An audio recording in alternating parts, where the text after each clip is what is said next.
On New Year's Day, a friend asked all of us to share our food traditions for the holiday. Various folks responded with their versions of Hoppin' John, collard greens, and cornbread. Others offered different traditional foods for the New Year's holiday, but I remember one response in particular. It was my friend's mom. She said, "I guess the only tradition I seem to hold is to aim towards delicious." I laughed when I read her response because she is a stunning chef, decadent yet unfussy, but she seems to pull it all out of thin air like magic or out of ancestry or the whisper of the creative spirit. I believe that is exactly how she cooks. It is not by force of tradition or even recipe, just a hopeful arrow shot across the sky, aiming towards delicious. I'll take this phrase into the new year with me, not demanding a perfect outcome nor certainty, just taking aim towards hope. The Sikh writer and activist Valerie Kaur writes of this year's turning, "Revolutions don't only happen in big, grand public moments, but in the spaces where a critical mass of people are coming together to inhabit a new way of being." This new year is time. It is time to inhabit a new way of being. A time to pause, time to consider how you can change some of the patterns in your life, especially the patterns of your relationships. I know at this moment, more than ever, the new year beckons to us, many of us feeling like restless stallions in our post positions at the starting gate, kicking up the dust and dirt as we wait for the gate's release and can begin to run. We are angsty for travel and dinner parties, but it is not yet time. We remain bound to our homes a while longer, if we can, protecting each other at all costs. This is the darkness of winter, when even the morning light could be sunset. That time when the Danish people reserve for the cultural practice of Hygge. Perhaps you've heard of it in the last few years. Hygge is a Danish word describing a cozy feeling, a slowness, reveling in the comfort of the present moment at home. Hygge, the art of creating intimacy with yourself, your friends, and your home. It is about embracing moments of bliss amidst the mundane, dark winter. With so many cold, short days, the simple act of lighting a candle, playing a great record while drinking a nice cup of tea under a blanket can lift the spirits. This is a time for holy rest and germination, for continuing to manage our shifting disappointments and subdued expectations, all while we aim towards relief. In this season of virtual learning, virtual meeting, virtual hugging, and yes, virtual church, I have yearned for handiwork to make something real. Earlier this year, I spoke with a UUCA congregant who has begun whittling, just an absent-minded function for his hands while he takes a breather from parenting and working from home.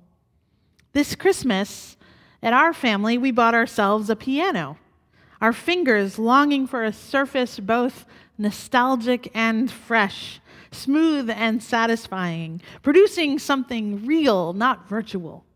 This is the reason we get the morning newspaper rather than the online version. Why I want my children to see me turn the dog-eared pages of a novel rather than the Kindle version.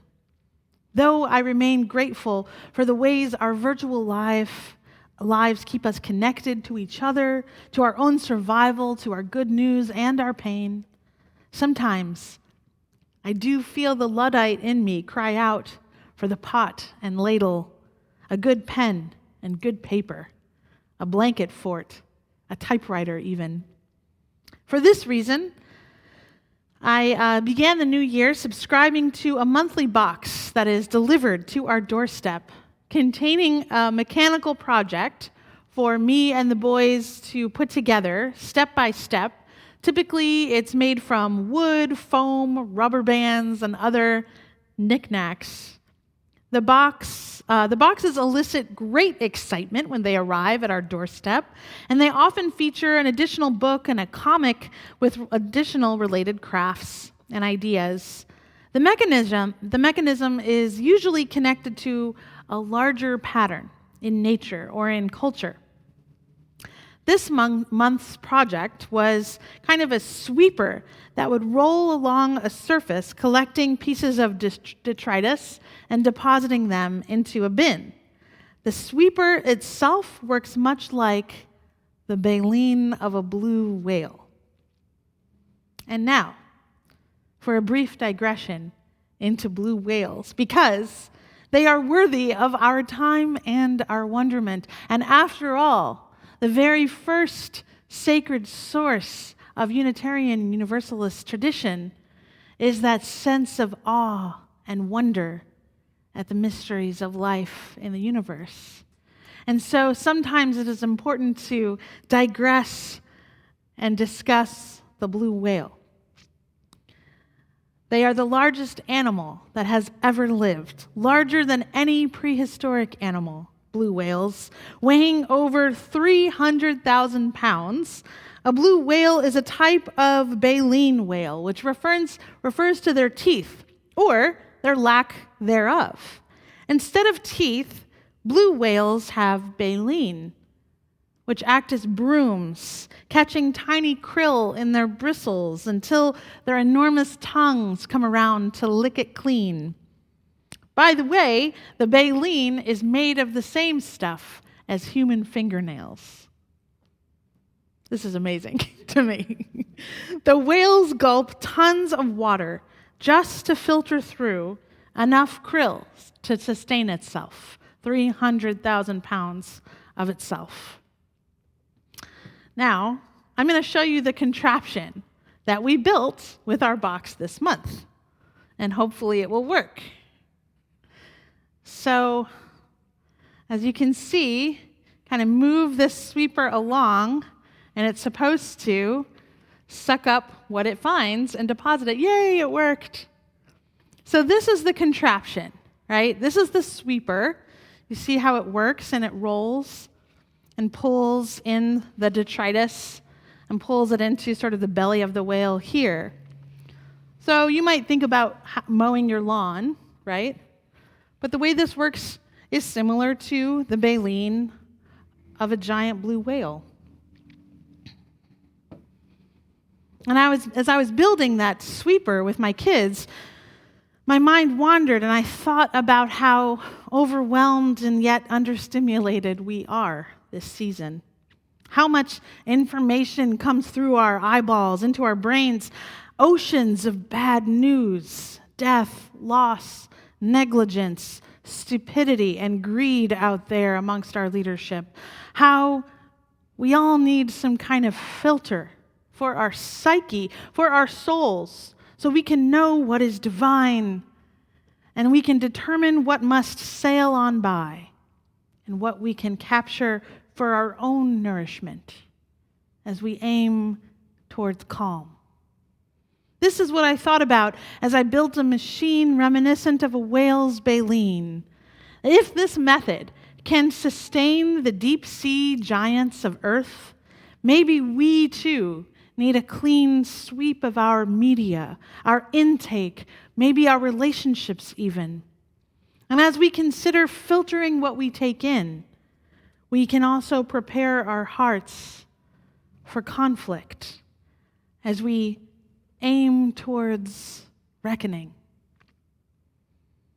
This week's portion of the Christian lectionary, that is a portion of Bible that many Christian churches are reading and discussing today, all these portions were grounded and focused on gathering up the community and finding a place for them all. All the newfound wisdom, their new belief in a single God, where should they all land? Where should they gather? These discussions from some of the earliest scribes of the Pentateuch or the Torah wanted to carve out boundaries for the believers, a place to call their homeland, a sense of territory. The book of Sirach speaks of wisdom personified. Wisdom herself proclaims in chapter 24,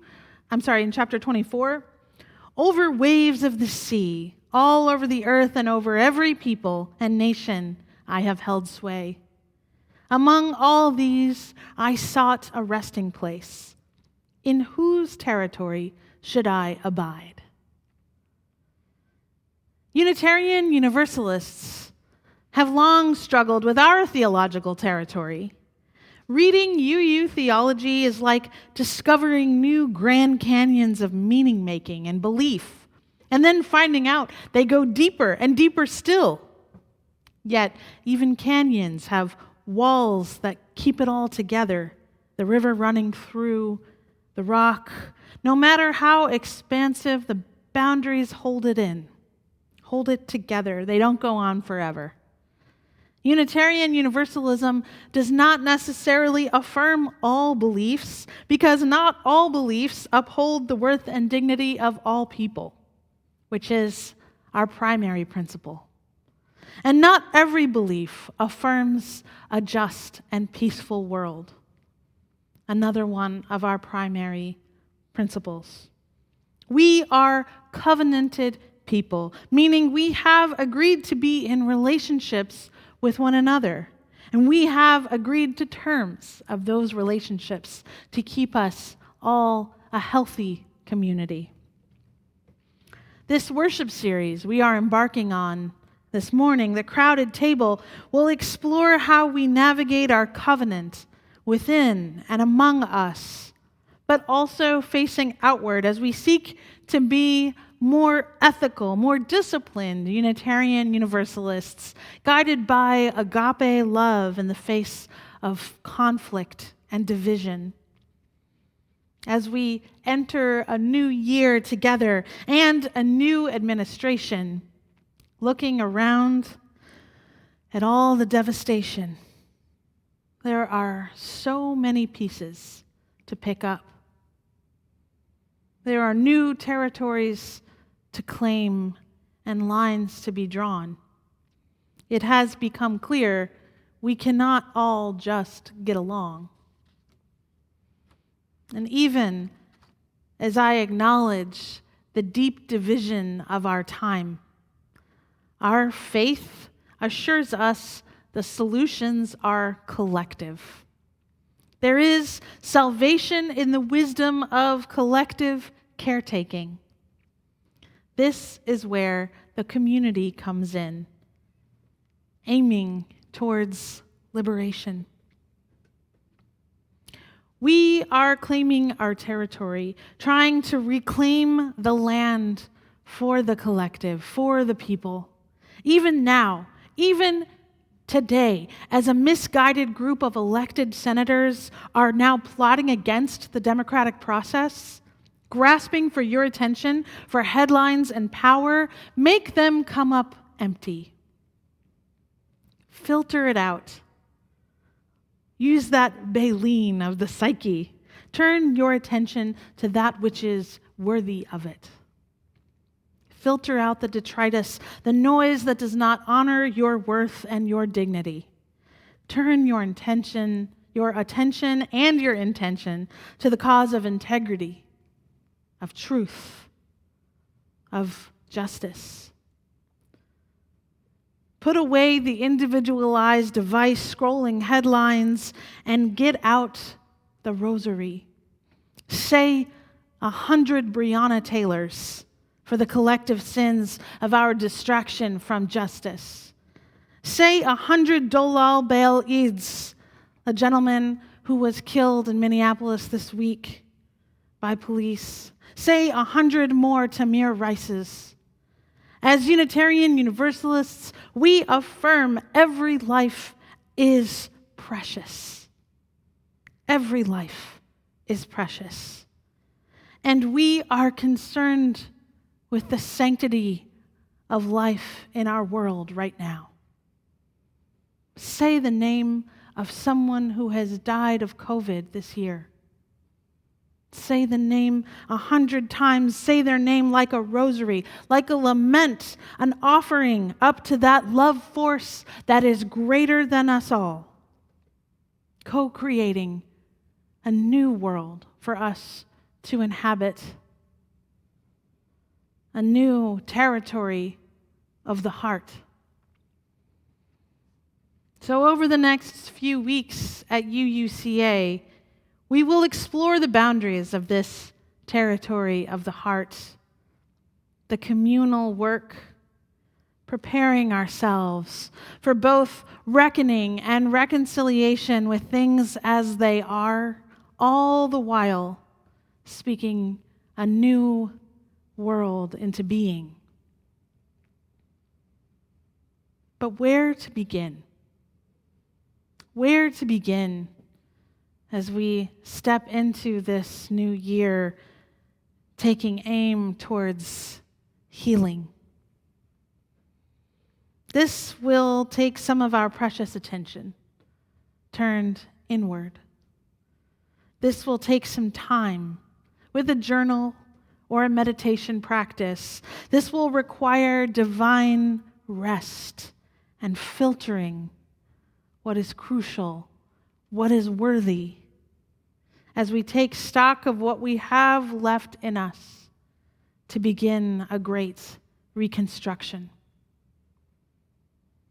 We begin, as the poet David White suggests, by taking the first step into the new year, into a new world, taking aim towards hope, starting close in. Start close in. Don't take the second step or the third. Start with the first thing, close in, the step you don't want to take. Start with the ground you know, the pale ground beneath your feet, your own way to begin the conversation. Start with your own question. Give up on other people's questions. Don't let them smother something simple. To hear another's voice, follow your own voice. Wait until that voice becomes an intimate, private ear that can really listen to another. May it be so. Amen. Blessed be.